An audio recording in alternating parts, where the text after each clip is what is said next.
जय जिनेंद्र, मैं मेहुल संघवी जैन डायरीज में आपका स्वागत करता हूँ। एक समय एक बहती हुई नदी के पास काफी सारे पेड़ थे।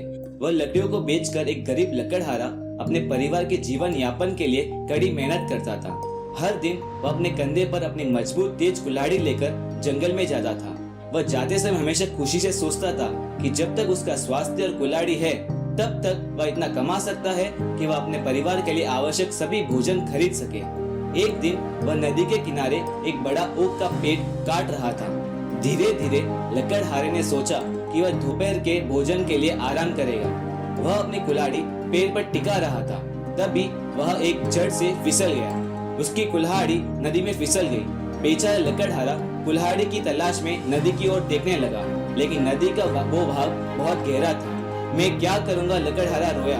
मैंने अपनी कुल्हाड़ी खो दी है, अब मैं अपने बच्चों को कैसे खिलाऊंगा। जैसे वह अपने आप से बात कर रहा था, लकड़हारे के रोने की आवाज से नदी की देवी सतह पर आ गई। तुम क्यों रोते हो, उसने पूछा।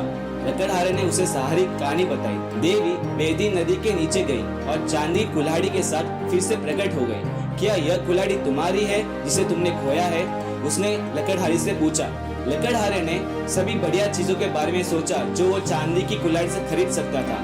हालांकि कुल्हाड़ी उसकी नहीं थी, इसलिए उसने मना कर दिया। मेरी कुल्हाड़ी धातु की है। जल देवी ने चांदी की कुल्हाड़ी सतह पर रख दी। फिर से देवी नदी के नीचे गई और इस बार वह सोने की कुल्हाड़ी के साथ बाहर आई। जैसे ही बाहर आई, वो लकड़हारा यह सोचने लगा कि अगर मैं इस सोने की कुल्हाड़ी को ले लूं तो मैं अपने इस जन्म में बहुत सारा धन कमा सकूंगा। लेकिन उसने अपने ईमानदारी से देवी को मना कर दिया कि यह कुल्हाड़ी तो मेरी नहीं है। देवी ने इस बार फिर से वह सोने की जो कुल्हाड़ी थी वह सतह पर रख दी और इस बार वह फिर से नदी के नीचे गई। जैसे ही वह नीचे गई, इस बार वह कुल्हाड़ी के साथ आई जो उस लकड़हारे की थी। लकड़हारे ने बोला कि यह कुल्हाड़ी तो मेरी है।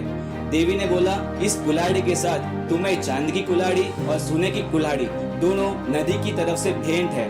तुमने अपनी ईमानदारी के कारण तुम्हें नदी ये उपहार दे रही है। हमेशा ईमानदार बनिए।